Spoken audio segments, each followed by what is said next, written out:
حي على الفلاح.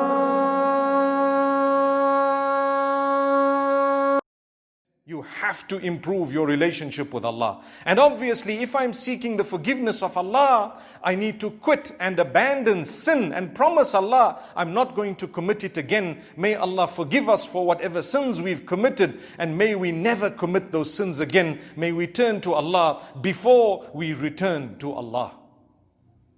May we turn to Allah before we return to Allah. That is a powerful statement, my brothers and sisters. We don't know when we are going to return to Allah, but right now we know we can turn to Allah, so that when we do return to Him, we would have turned to Him. Subhanallah, Subhanallah. No one knows when he is going to go. With this new variant, supposedly, people are actually being lost on a daily basis. Do you realize that here in southern Africa, we've lost a lot of scholars? I saw a list drawn up the other day of scholars that we lost within the last year, and there were almost 50 of them. Subhanallahi Rabbil Alameen. Inna Allah Ta'ala la yaqbidu al-ilma intiza'an yantazi'uhu min al-nas, ولكن يقبضه بموت العلماء حتى إذا لم يبق عالما اتخذ الناس رؤوسا جهالا فسئلوا فأفتوا بغير علم فضلوا وأضلوا. One of the signs of the hour is Allah is going to snatch and take away the scholars. And Allah says, we're not just going to snatch them like snatching, but we will take them away through death. They will die one by one. And when all the scholars have passed on, people will consider the ignorant as their leaders. They will be asked, they will respond with ignorance. They themselves will be ignorant, and they will be leading others towards ignorance. That's a hadith of the Prophet ﷺ. So it's important for us to know, my beloved brothers and sisters, that mawtul alimi thalmatun la tusaddu. The death of a scholar is actually a loss. And it is a void that will not be filled by the same caliber of scholar. Yes, we have many scholars who will, mashallah, get up and do the job, inshallah, but having lost their teachers, their mentors, those who are above them, those who taught them in the chain of narrators, is something that is irreplaceable. And this is why when you look at hadith, when you look at the Quran and the teaching of it through the proper chain of narrators, you will find that the less narrators, the stronger the statement. When there are less narrators in a hadith, it is a more powerful hadith. The more the number of narrators in the chain, the weaker it becomes. So if you have 33 people between you and the Prophet ﷺ, once you've passed on, they will be having 34 if you have taught them. Yes, it is still knowledge, but subhanallah, it is one step less. So what we need to do, like I said, primarily seek forgiveness, quit sin, and promise Allah that you're not going to sin. Then we need to improve our worship of Allah. If the masajid have been restricted, now you're at home, make sure you fulfill your salah on time. Perhaps when Allah sees that you're taking more time to fulfill your sujood and your ruku' and you're crying to Allah and you're reading your Quran, He might become pleased with us and eradicate whatever calamity has befallen us, so that the masajid will be open once again, because He loves the way we worship Him. Subhanallah, Subhanallah. There are restrictions not only in our countries here in Southern Africa, but there are restrictions across the globe in so many countries. I heard about the UK with some very, very stringent measures they've put in place. This would apply to them too. May Allah subhanahu wa ta'ala be pleased with us. Increase your ibadah. Increase your charity. As-sadaqatu tudfi'ul bala.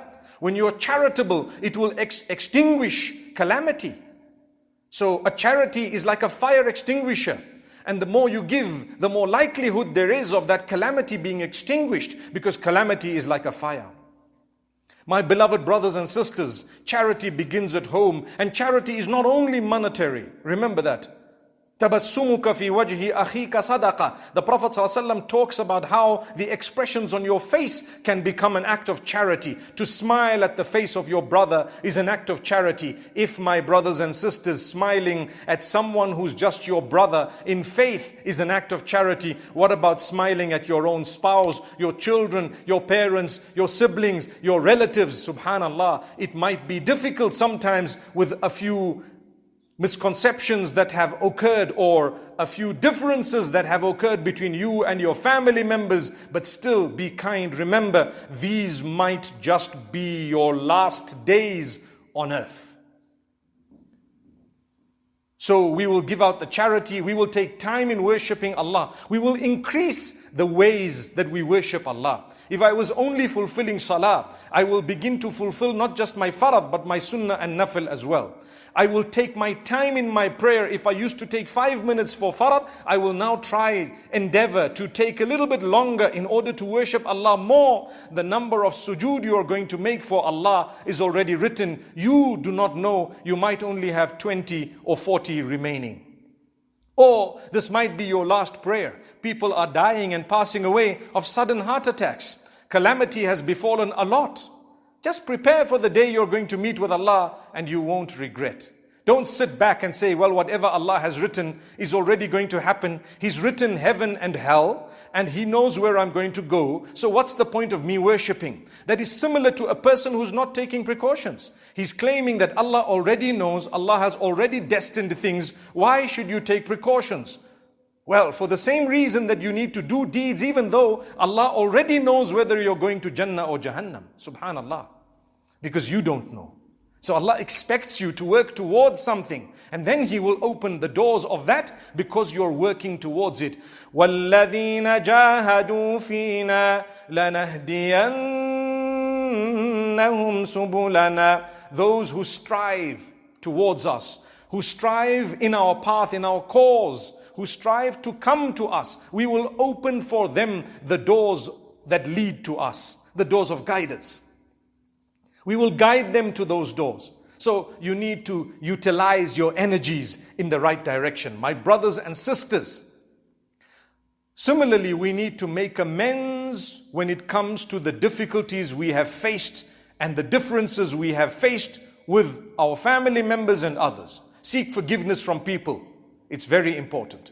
Just like you're seeking forgiveness from Allah, just like you're increasing your ibadah, just like you're giving charity, just like you're promising to quit sin, you also need to definitely seek forgiveness from those whom you've wronged. Make peace with them. Don't say to yourself that I'm going to leave this for the day of judgment. You be the bigger person. Go out and seek forgiveness. You never know what might happen on the day of judgment. You might be the one who's wrong. Subhanallah. So don't leave it for that. An intelligent person is one who sorts his matters out here on earth before he goes to the hereafter. Similarly, we need to give back the dues that we owe people. If you owe someone money, make sure you've paid it back. If you have something outstanding, make sure you have dealt with it. Because you don't want to meet with Allah with many outstanding things. And ultimately, my brothers and sisters, prepare for the meeting with Allah. Prepare for the day you're going to meet with Allah by becoming the best possible version of you. Constantly repeat the shahada. Ashhadu an la ilaha illallah wa ashhadu anna Muhammadan Rasulullah. I bear witness that there is none worthy of worship besides my Maker, Allah. And I bear witness that Muhammad sallallahu alayhi wasallam is His messenger and prophet, the final messenger of Allah. Subhanallah. Start reading the seerah of the Prophet ﷺ, the biography of the messenger will cool you and calm you down when you see what he has been through. You will realize that when Allah favors a person, He makes them go through calamity upon calamity. Inna Allah idha ahabba abdan ibtalah.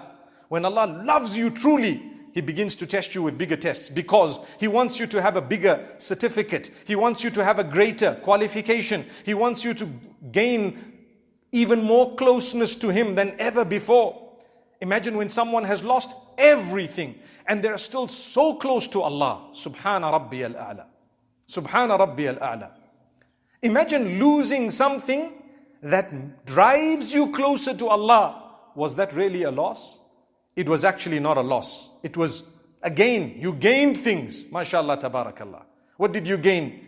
If you gain the relationship of Allah because of the material loss of anything, it was actually the biggest gain. Thank you so much for listening to this short message. I pray that it has increased you in a little bit of motivation and hope.